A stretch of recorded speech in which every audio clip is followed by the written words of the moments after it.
என்கிட்ட மாடு இருக்கு. மாட்டுனால என்ன பலன்னாக்கா பால் தான் மாட்டோட பலன்னு நமக்கு சொல்லி கொடுத்துட்டோம்.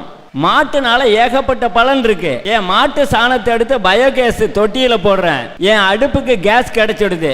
அந்த சிலரியை எடுத்து மண்புழு தொட்டியில போடுறேன், மண்புழு உரம் தயாராயிடுது. அந்த மண்புழு உரத்தை வயலுக்கு போடுறேன். அந்த சாணத்தை கொண்டு பஞ்சகவ்யா தயார் பண்றேன். இப்படி பலவிதமானது. என் குளத்துல இருக்கிற மீனை எடுத்து மீன் அமிலம் தயார் பண்றேன். ஆக இன்டகிரேட்டடா செய்தா மட்டும்தான் விவசாயி லாபகரமா வர முடியும். இதுல 200 குழி மாப்பிள சம்பா, 100 குழி கருப்பு கவனி. இந்த 1 ஏக்கரை இப்ப எனக்கு சாகுபடி ஆயிருக்கு. எனக்கு ஆன செலவுன்னா 2000 ரூபாய் தான் இது வரைக்கும் ஆயிருக்கு.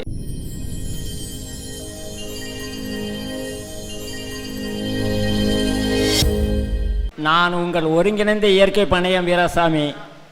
நான் மயிலாடுதுறை மாவட்டம் சீர்காழி பக்கம் இருக்கிற பனங்காட்டாங்குடிங்கிற கிராமத்திலிருந்து வந்திருக்கேன். நான் ஒரு விவசாயி, ஒரு இயற்கை வழி விவசாயி, ஒருங்கிணைந்த பண்ணைய விவசாயி, குடும்ப பண்ணைய விவசாயி.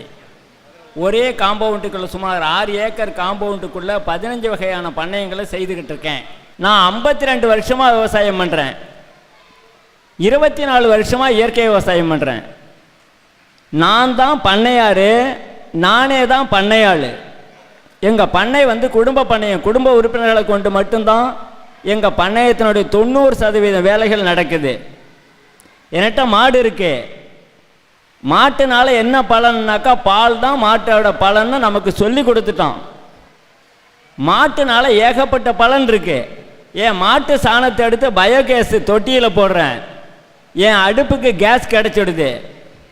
அந்த சிலரியை எடுத்து மண்புழு தொட்டியில் போடுறேன், மண்புழு உரம் தயாராகிடுது.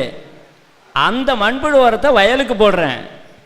அந்த சாணத்தை கொண்டு பஞ்சகவ்யா தயார் பண்ணுறேன். இப்படி பலவிதமானது. என் குளத்தில் இருக்கிற மீனை எடுத்து மீன் அமிலம் தயார் பண்ணுறேன். ஆக இன்டகிரேட்டடாக செய்தால் மட்டும்தான் விவசாயி லாபகரமாக வர முடியும். உற்பத்தி செலவை குறைச்சா மட்டும்தான் விவசாயி லாபகரமாக வர முடியும். முதல்ல அதை புரிஞ்சுக்குங்க. இப்போ நான் ஒரே ஒரு என்னுடைய அனுபவத்தை மட்டும், சின்ன அனுபவத்தை சொல்லிடுறேன். போன வருஷம் ஆடி மாதம் விதை விதைச்சேன், தை மாதம் அறுவடை பண்ணேன். மாப்பிள நான் எப்போவும் 6 வகையான நெல் சாகுபடி பண்ணுவேன். அதை மாசி கடைசியில் ஒரு ஏக்கர் எள்ளு வரைப்பேன்னு நினச்சேன்.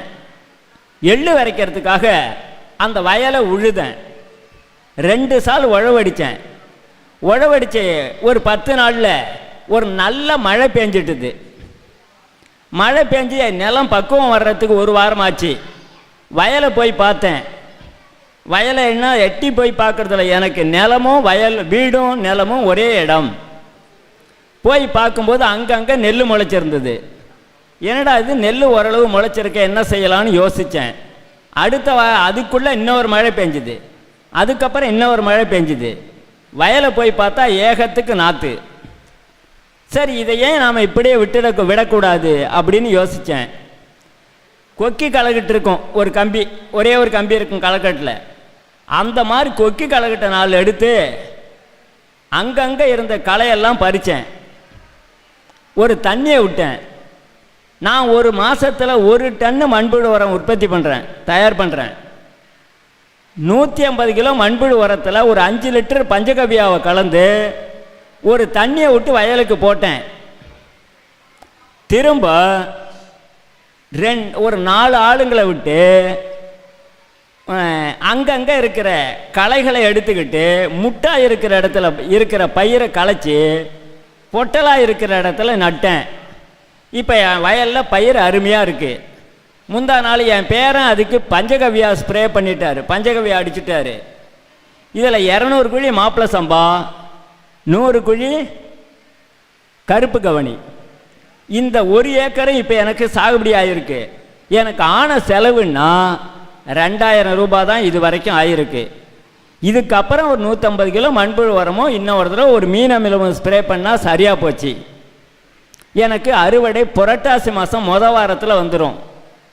ஆக எனக்கு செலவே இல்லாமல் அறுவடை செலவு மட்டும்தான் செலவு, பாக்கி எல்லாம் எங்கள்கிட்டே இருக்குது. அதை கொண்டு தான் தற்சார்பு வேளாண்மைன்னு இதை சொல்லுவாங்க. அதை செய்துக்கிட்டு இருக்கேன். இப்போ அந்த வயலில் திரும்ப குள்ளக்காரோ பூங்காரோ இல்லை 60ஆம் குருவோ லேட்டாச்சுன்னா 60ஆம் குருவையோ நான் சாகுபடி பண்ண போகிறேன். அடுத்த வருஷம் குருவைக்கு அதையே உழுது பயிர் செய்கிற மாதிரி இருக்கேன். இது ஒரு எக்ஸ்பெரிமெண்ட்டு தான், ஆனால் சக்ஸஸ்ஃபுல் ஆகிட்டுது. எக்ஸ்பெரிமெண்ட் பண்ணுங்க. ஒவ்வொரு விவசாயியும் தன்னளவில் ஒரு விஞ்ஞானி. அடுத்து உபயோகிப்பாளர்களுக்கு ஒன்று சொல்கிறேன். நீங்கள் சாப்பிடணும்னா சில ரகங்கள் போதும். 2 ஒயிட் ரைஸு, ஒரு ரெட் ரைஸு, ஒரு பிளாக் ரைஸ், எதுவாக இருந்தாலும் கருப்புலையும் சிவப்புலையும் ஆன்டி ஆக்சிடென்ட்ஸ் அதிகமாக இருக்குது. அதனால் மாப்பிள்ளை சம்பா சாப்பிடுங்க, கருப்பு கவனி சாப்பிடுங்க, கிச்சடி சம்பா, சீரக சம்பா மாதிரி ஒயிட் ரைஸை ஒரு வாரத்தில் 21 வேளை சாப்பிட்றோம், ஒரு நாளைக்கு 3 வேளைன்னு. சரி பாதிய ஒயிட் ரைஸும் சரி பாதிய பிளாக் அண்ட் ரெட் ரைஸையும் சாப்பிட்ற மாதிரி பழக்கப்படுத்திக்கிங்க, போதும். உங்களுக்கு வேற ஒன்றும் வேண்டாம். ஏன்னா ஒவ்வொரு மனுஷனுடைய உடம்புலையும் பயாலாஜிக்கல் டிரான்ஸ்முட்டேஷன் ஒன்று இருக்குது. பிரெஞ்சு நாட்டினுடைய ஒரு விஞ்ஞானி கண்டுபிடிச்சான் பயாலாஜிக்கல் டிரான்ஸ்முட்டேஷன். நீ எதை சாப்பிட்டாலும் உன் உடம்பு அதுக்கு தேவையான ஒன்றை உருவாக்கிக்குங்கிறது தான் பயாலாஜிக்கல் டிரான்ஸ்முட்டேஷன். அதனால் தேடி தேடி சாப்பிட்றத தயவு செய்து தவிர்த்துக்கலாம். ஆனால் அதுக்கு ஒரே ஒரு வழி, நாம் இயற்கை முறையில் இருக்கணும். சாப்பிட்றதுன்னா என்னுடைய ஆலோசனைன்னா இயற்கை முறையில் விளைவிக்கப்பட்ட பாரம்பரிய அரிசி எதுவாக இருந்தாலும் சாப்பிடுங்க, உங்களுக்கு அதுவே போதும். நன்றி, வணக்கம், விடைபெறுறேன்.